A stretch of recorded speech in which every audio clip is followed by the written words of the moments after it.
反正位阶就是这样嘛。你预售以现在来说一定是最贵的，然后再来是新成屋，然后再来是中古屋啊，不是这样吗？所以当中古屋破坏了这个位阶，那中古屋怎么爬得跟新成屋一模一样价钱的时候，请问你应该买中古还是新成？废话，当然买新成屋啊。为什么？至少我们很确定说新成屋在实价登录上见价见得到。假设一个中古屋破坏了这个位阶，变成说一个中古它应该是老3，结果它现在已经爬到老2的位置，变成新成屋是第2名，它比新成屋还贵，那你应该买新成屋还是买中古屋还是买预售屋？那废话，那当然是买新成屋或是预售啊，你就不要再管那个妖魔鬼怪的中古屋了。我跟你说，真的是这样，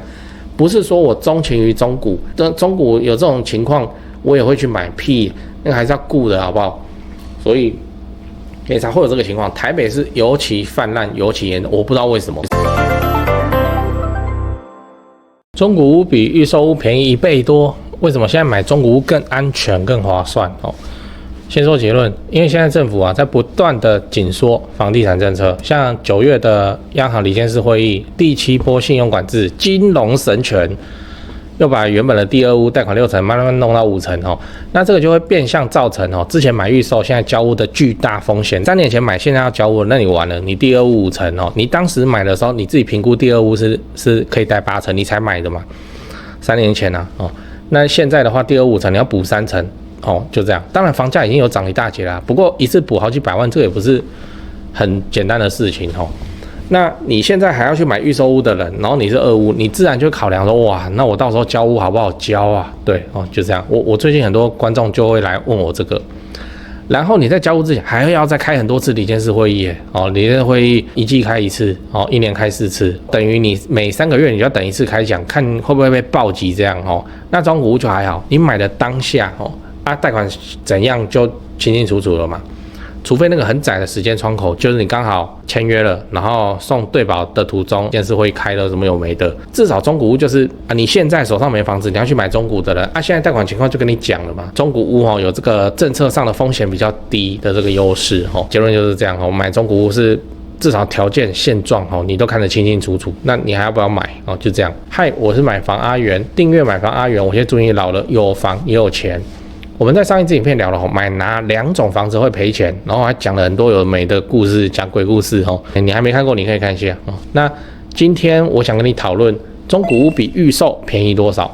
来聊一个我看到的新闻。好，这新闻它标题是写说买中古屋只要预售1半价，7都价差最大，前10大行政区一览表。这个标题就是这样，其实也没那么夸张。简单讲一下这新闻，就永庆房屋整理一张表里面对比了一个行政区的那个中古屋跟预售屋平均价格差多少钱那图在这边这蛮复杂的照顾一下 Podcast 的听众我把它念一下永庆房屋整理的7都中古屋与预售屋价差幅度最多前10行政区，我把第1名念到第10名：台中市中区、台中市西屯区、台中市北区、高雄市盐埕区、台南市中西区、新竹县竹东镇、台中市西区、台南市新营区、高雄市冈山区、台中市北屯区。我靠，有没有发现台中是怎样？其实我这个频道我都在拍高雄，台中投资客更猛猛到爆裂对台中他们赌性坚强，真的很恐怖，他们都各种极限操作。我们那种高雄的已经很，我跟你讲要合法，我跟你讲要稳健，因为我自己也怕出事。这样，台中剽悍我那个第1名的台中市中区它预售屋平均51.8万，中古屋平均20.7万，单坪价差31.1万元，所以他们中古屋跟预售屋的价差幅度高达150%，这是最高。最低的是我刚刚念到的台中市北屯区，价差的幅度是74.7%，就预售53.8%。中古30.8中间价差23，这张表你有没有看出什么问题？我马上看到问题就是说那个地方毛起来预售开案就会发生这种事啦，所以那是密集的建案扎堆就会发生。不然我们看高雄有上榜的2个地方来，第一个高雄市盐埕区跟高雄市冈山区按这个高雄盐埕区为什么预售屋均价48.6，哪个案子我都知道不就港湾1号院吗？盐埕就一直都是那个样子然后就一个港湾1号院。户数量那么大它自然就被叠上去了，所以这张表看看就好。冈山也一样谁在那边盖新房子就突然有个哦，达利建设的案子哦，那自然就被拉上去了哦。桥头也没写到，对不对？哦，桥头那个才叫夸张。你看中古屋多香，为什么我说我钟情于中古屋？就是这样，同样的价格，你就是能买比人家大间嘛，对不对？然后不会发生那种交屋后才知道房子当初装潢被乱做的情况，因为所见即所得哦。比方说这一张哦，你看这个哦，也是一个新闻截图，这个就是一个预售屋交屋的现场的照片，交屋给你这样哦。你在样品屋你要怎么看得出来这个样子？我知道哦，现在还有人去买那个很专业的课程哦，我还教你看建商墨线图，那个我都不会看呢。预售屋就是这样哦，梁以外还有一个很恐怖的东西叫管子哦，也是这样给你那串来串去，看起来非常之夸张哈，故意弄你的那种。有那个照片啊，但我不好意思 po 啦，因为那个我的观众刚交屋，然后那很出名，他就是说这样，阿元，我跟你讲，我那个要交屋了哦，开心，好，然后说好，那你交屋之后拍给我看，好，然后就真的要交屋了哈。啊，过了一阵子，他来密我说，然后直接传照片了，我说阿元，请问这个正常吗？我看到就觉得说，看怎么夸张，就管子给你串来串去这样，那人家房子我就不 po 了。像我现在贴的这张截图也是一样，房间正中间给你多一只大梁，莫名其妙。你在床头位置、床尾位置，我要闪，我还有办法闪，没有，就正中间。你不管怎么闪，你都闪不过哦。那你遇到只能吞掉，怎么办？只能做天花板啊，然后把它包起来啊。你一做天花板又变很低，对不对？哦，然后也要自己安慰自己说啊，里面有一只梁不过就这样就算了哦。为什么？这不算重大瑕疵啊，这合法呢哦。所以你要知道，预售屋不止贵，还长得慢哦，还要面对各种有的没的格局、装潢开奖的问题哦。我知道现在预售哦，首购在那边封预售，原因就是手上钱不够嘛，因为预售一堆优付嘛哦，那所以才会咬牙买预售哦，又是新房子，人人爱，好没办法，因为买中古一次要掏出来很多钱，真的很多。头期款哦，然后装潢什么没的，那预售你现在就可以买了。我们高雄超多广告的嘞，现在是比较少，不然哦，以前在封的时候什么定价签68万哦，这个感觉我都可以哦，那年轻人就会去买了哦，新房子啊，你买预售你就是未来价哦，然后用未来的30年来承担你当下的脑抽。预售屋这个东西哦，以前是建商筹资跟测探市场风向的手段。所以啊，预售屋是台湾发明的哦。但如果我拍一集那个预售的历史，我就变成那个异色档案频道了哦。那台湾发明的哦。那因为预售你看不到房子就要人家掏钱哦，所以怎么样？所以预售屋一开始是卖比较便宜的。你看现在是这样吗？没有啊，现在是卖你未来价啊。建商觉得他在卖你便宜啊。我说真的哦，建商认为他在卖你便宜，他在让利给你哦。他怎么让？他就说好，这个从化区新从化区哦，我乱讲，新庄温仔郡好了。好，新庄温仔郡从化区哦，这个弄起来哦，然后给他10到15年发展 ，7 全联什么的都开了，人口都移入了以后，这边一坪一定会上85。我现在预售我卖他65，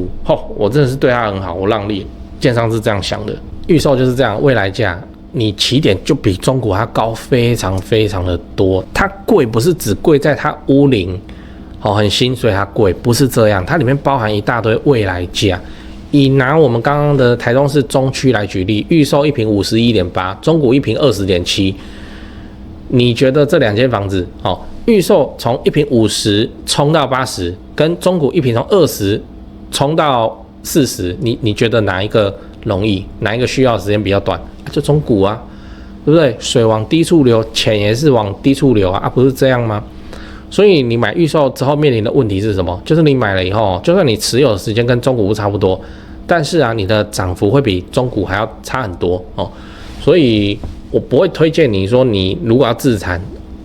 结果你买一个预售来自成这样。我现在要看预售，我也承认啊，我都一直讲中古屋的，搞到现在我自己都去看预售，也是因为政策变化嘛，时间差战术嘛，就这样哦。但我身在曹营心在汉，我还是钟情于中古就这样。最后你要知道，现在买预售屋的风险超大的真的很大。这边要讲一个前提买预售屋风险会变大是非首购族，首购还是无敌的啦首购现在是怎样？就是8成嘛，然后你只是被拔掉宽限期嘛如果你有新青安 ，OK 好，那你就是国家政策保育类动物嘛，哦，那里面什么都有哦，首购还是无敌的。那如果你现在是换屋族，哦，反正现在被打到投资客都嘛说自己是换屋族，不是这样吗？哦，那如果你是2屋3屋的，哦，那你买预售的风险现在变得极端的高，真的很高，很高的原因是你不知道你到时候能贷几成，你要准备多少钱。例如9月19号的央行理监事会议，第7波信用管制金融神权那干下来，结果已经出来了。第2屋贷款5成，第3屋3成。你还记得第2屋贷款从7成变6成是什么时候的事吗？一样是今年6月13号，靠腰3个月，3个月就可以让第2屋7成变6成，6成变5成。那如果你是已经买预售还没交屋的人，你会不会怕？对啊。那个我要看，那现在是怎样哦？那我要想办法再挤出一层。你再买的是最贵的预售屋呢，那一层都是100万为单位的呢。哦，你买的好一点，可能2700哦，那2700万的预售，可能它就4房嘛，或怎样，2700万的预售一层是270呢，交谈哦。哎呀，不然你就要违约了。所以现在买预售风险变得极高。政策风险，因为你不知道你在交屋之前，这个政策又要变成怎样，可能会松绑啊，对啊，你敢赌吗？偏偏交屋时间又要2到3年后，然后1年有4次的理监事会议，每3个月你就要提心吊胆，担心受怕一次，金融不要所以现在买中股反正是很安全的就告诉你明明白白、清清楚楚的，现在中股的是怎样，那你要不要办？你要不要贷？你要不要去对保？就这样而已我以政策上的风险程度来说。现在是中股风险比较低那你就是看一下央行的动作。理监事会议以前做房地产的人也都爱看不看，甚至很多是看我频道才知道说央行在开这个什么东西这是什么会议？理监事理监是谁啊？什么有没的？好，就这样那我们做房地产久了就知道，这其实很严重。之前他爱理不理是因为就没有什么动作，那就温呢，这样一直过去那最近是动作超级之多所以这个。就要看那如果你还是能力的关系口袋钱的关系，喜欢新房子的关系，怎样又怎样的关系，你还是要买预售，我会建议你要想办法在交屋期间之内有办法多准备出2成的自备款，会比较安全真的会比较安全。因为第8波信用管制还没到了，我拍这支片的时间是9月26号，第8波信用管制预计会在那个12月19号星期四，2024年第4次央行理监事会议，预计会祭出第8波信用管制。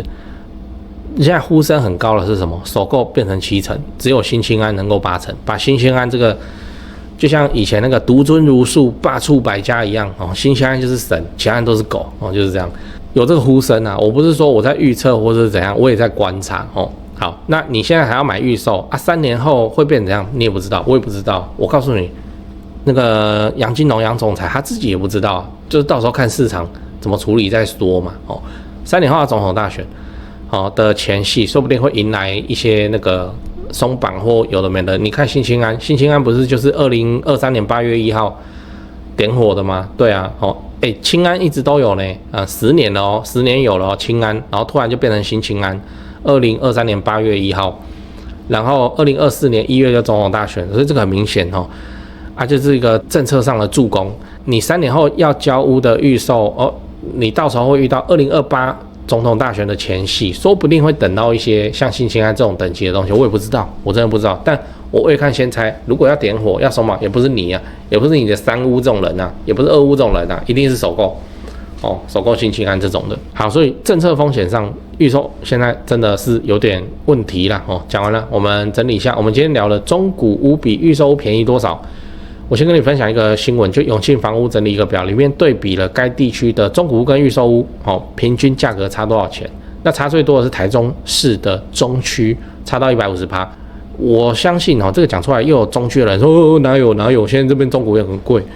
就是一个常年不开案的地方，突然开了就交易一滩死水，行情的地方，然后开了一个新的预售，就会变成这样。所以那个表有失真的问题，我也有提醒了。台中市的中区表上写一坪接近52万中古的话还踏在21万那这个就是中古的迷人之处。你买21，你要怎么输？这要跌会是21的先跌吗？不是那个50几的先跌，对不对？我钟情于中古就是这样规避风险。魔术大空间，它也不用魔术啊，它本来空间就很大，因为是中古啊，然后屋况就在那里，好好的，我很好处理哦。什么大梁在中间，交屋后门一打开，我才发现不会有这种事情哦。就中古嘛，我们自己又会看哦，就这样只是说中古上车门槛比较高，预售上车门槛比较低，但预售也知道这些情况，它让你好上车就是要你背那些政策风险贷款风险的等等的代价就这样，然后卖的是未来价。那我也跟你分享了，买预售你会遇到的事情是同期收益同时间内收益应该是赢不了中古的。你不要把过去2-3年的这种暴涨视作房地产的常态，这不是常态，这是台湾房地产的变态这不是常态。正常周期内这个同期收益、同个周期收益，预售赢不了中古就高总价的东西，无论租金无论增值都是输中古的反而是旁边的中古一直在蹭它所以你就必须要持有更久，但是不要忘了你的房贷也是未来价所以这样子买起来，我这样看看没有比较强，我还是钟情于中古。我们现在是都被那个政策绑住了不然的话中古应该要继续买。第3间自备要70%，所以我买1000万的中古屋我要自备700万我有700万，我干嘛去买一间1000万的中古屋我说真的，我700万去放中华电信算了对不对？好。那这个也很好的体现了这个政策上要怎么样，要引导人家离开房地产市场，你给我去股票你爱玩你就去玩你不要再乱这个住宅市场然后股票最近也在放烟火嘛，美国降息嘛，对不对所以不知道你那狂但我人在曹营心在汉我还是钟情于中古，看看之后还能怎么做这样对，我先告诉你3个东西第一，我的付费会员频道1个月月付250这个欢迎加入直接抄我做的房地产作业就好了，这不香吗你自己去看会员影片的封面，讲的议题都比平常的影片猛上好几节那会员的问题我也会认真回答不是会员我就简单回答，这拍谁这没办法，这个问题实在太多了。好啦，第2个自产高雄买房阿元观众专用赖，这个是我长期配合的房仲店台湾房屋美术之星店，这个不赘述了，以前的片尾都讲过，反正已经有超过2000位观众加他们也超过50几位观众跟他们买高雄低总价自产的房子你也可以加他们他们会不定期的 po 自产用的房子好，那他们的赖 ID 是小老鼠 go go go go go 5个 go 小老鼠 go go go go 第3个自产台北新北买房阿元观众专用赖，刚刚讲高雄的吧现在台北新北的专用赖如果你是钟情于台北市、新北市房地产的朋友，那你就加这个赖这个是我台北市房地产的前辈，当然啦，台北市的本金门槛就很高你自备要超过500万，这个就是常态那你就自己加入以后跟助理去描述你的需求吧他的赖 ID 是小老鼠 buy 台北BUY TAIPEI 小老鼠买台北，这样讲八卦讲八卦。当然啦，房地产市场在大热的时候，一定会有那个中古屋的屋主招出来乱怎么乱他就是开天价中古，已经跟预售差不多价钱的天价中古，尤其是台北市台北期这个很多就是很夸张啦旁边的预售开多少钱我忘了反正那个行情实价登录最高的一笔是52、53吧，我记得，然后它的开价是85，中古屋就这样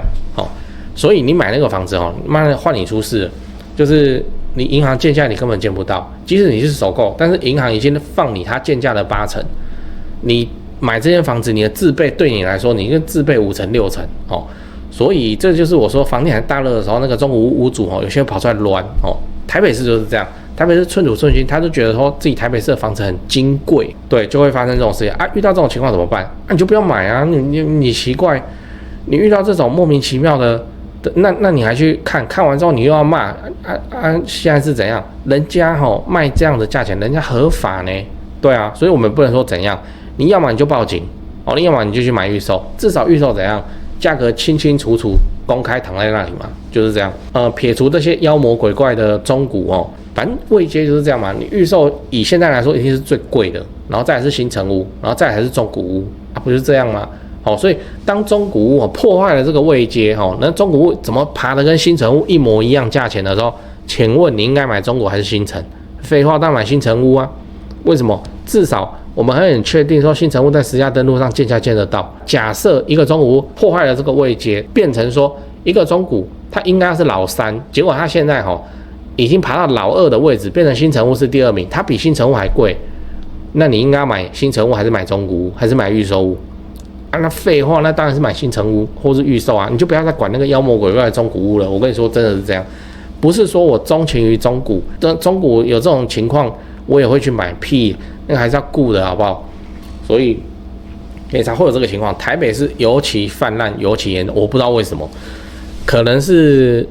啊，就是老台北屋主心里的想法都是这样哦。我是台北市的中古屋呢。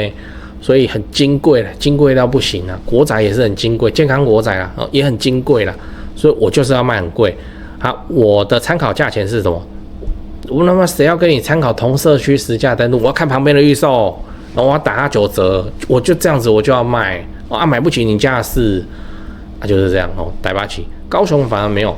高雄反而是哦，我要开高价会不会房东洗脸啊？不啦，你这样啦。反还是一个相对对买方 friendly 的市场，高雄也是蛮可爱啊，就是这样你参考看看那个1、2、3名这个阶梯不能破啊，这个是现在的铁则啊，如果出现那就是那个人就是作乱啊，作乱你就不要理他，你还要理他，他还问我说啊怎么会这样啊，怎么可不可以买，怎么可以买，这个自己看一下就知道了，好，那就这样。